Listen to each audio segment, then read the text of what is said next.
معزز خواتین و حضرات، آج ہم آپ کو مرزا غلام احمد قادیانی کذاب جھوٹے کے متعلق ایک بہت ہی زبردست کہانی کہیں یا مناظرہ کہیں سنانے والے ہیں۔ بہت پیارا ہے، انشاءاللہ سنیں گے آپ کو مزہ آئے گا۔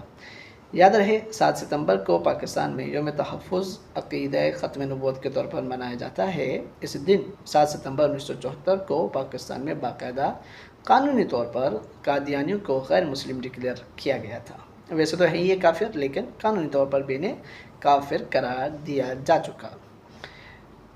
اس مناظرے اور مکالمے کا تعلق ایک حدیث سے ہے۔ پہلے حدیث سن لیتے ہیں۔ بخاری شریف اور مسلم شریف دونوں ہی میں یہ روایت موجود ہے۔ حضرت سیدنا ابو ہریرہ رضی اللہ تعالیٰ عنہ سے روایت ہے، آقا کریم علیہ السلام نے ارشاد فرمایا کہ میری مثال اور مجھ سے پہلے والے انبیاء کرام کی مثال اس شخص کی طرح ہے جس نے ایک عمارت بنائی، احسنہ و اجملہ، اس کو خوبصورت اور عمدہ بنایا۔ اور بخاری شریف ہی کی حدیث ہے سیدنا جابر رضی اللہ تعالیٰ عنہ سے، جس میں آپ نے فرمایا کہ اکملہ، اس کو مکمل اور عمدہ بنایا، مکمل بھی کیا۔ اور پھر فرمایا کہ لوگ اس کے ارد گرد گھومتے ہیں، چکر لگاتے ہیں اور حیرت کرتے ہیں کہ 1 انچ کی جگہ اس میں رہ گئی ہے، وہ بھی لگ جاتی تو اور اچھا ہو جاتا۔ پھر فرمایا کہ وہ 1 انچ میں ہوں۔ یہ میں نے خلاصہ آپ کو بیان کیا حدیث مبارکہ کا۔ غلام احمد قادیانی کے ایک جو ان کے علماء ہیں، ایک مرتبہ ان کے پاس غزالی زمان احمد سید کاظمی رحمۃ اللہ تعالیٰ علیہ گئے۔ خود فرماتے ہیں کہ میں چھوٹا تھا، بچپن تھا میرا، داڑھی بھی نہیں آئی تھی۔ میں ان کے یہاں گیا اور کہنے لگا کہ یہ تو جھوٹا نبی ہے، یہ تو جھوٹا ہے، اپنے آپ کا نبی کہہ رہا ہے۔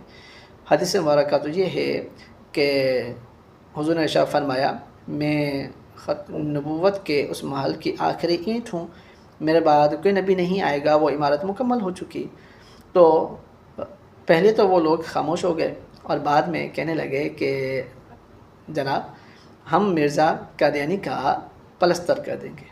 دیکھیں بغیر پلستر کے تو گھر نہیں ہوتا نا، تو گھر تو بن گیا لیکن ہم اس کا پلستر کر دیں گے۔ تو غزالی زمان رحمۃ اللہ تعالیٰ فرمانے لگے کہ تم اس کا پلستر بھی نہیں کر سکتے۔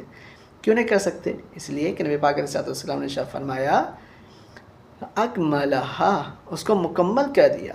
اور مکمل تب ہی ہوتا ہے گھر کہ جب پلستر ہو جائے، بغیر پلستر کے تو گھر مکمل نہیں ہوتا نا، تو تم اس کا پلستر بھی نہیں کر سکتے۔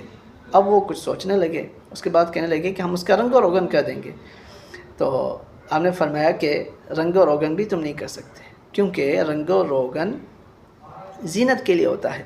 اور حضور نے خود ارشاد فرمایا احسنہ و اجملہ، وہ تو مکمل ہو چکا، عمدہ ہے، حسین ہے، تو اس میں زیب و زینت کی بھی ضرورت نہیں ہے، حسین بنا دیا، تو تم اس کو رنگ و روغن کے طور پر بھی استعمال نہیں کر سکتے۔ تو یہ سن کر وہ لوگ مبہوت ہو گئے، خاموش ہو گئے، ان کے پاس کوئی جواب نہیں تھا۔ تو مطلب یہ ہے کہ قادیانی غلام احمد یہ کسی بھی طرح، کسی بھی طور پر نبی نہیں ہے اور ہو بھی نہیں سکتا کہ اللہ کے محبوب نے فرمایا کہ لا نبی بعدی، میرے بعد کوئی نبی، انا خاتم النبیین، میں آخری نبی ہوں، تو میرے بعد کوئی نبی نہیں آ سکتا۔ تو جو بھی یہ دعویٰ کرتا ہے وہ جھوٹا ہے، اس کے جھوٹے ہونے میں کوئی شک نہیں۔ اگر کوئی شک کرتا ہے کہ ہو سکتا ہے دوسرا نبی آ جائے تو وہ بندہ بھی دائرہ اسلام سے خارج ہو جائے گا۔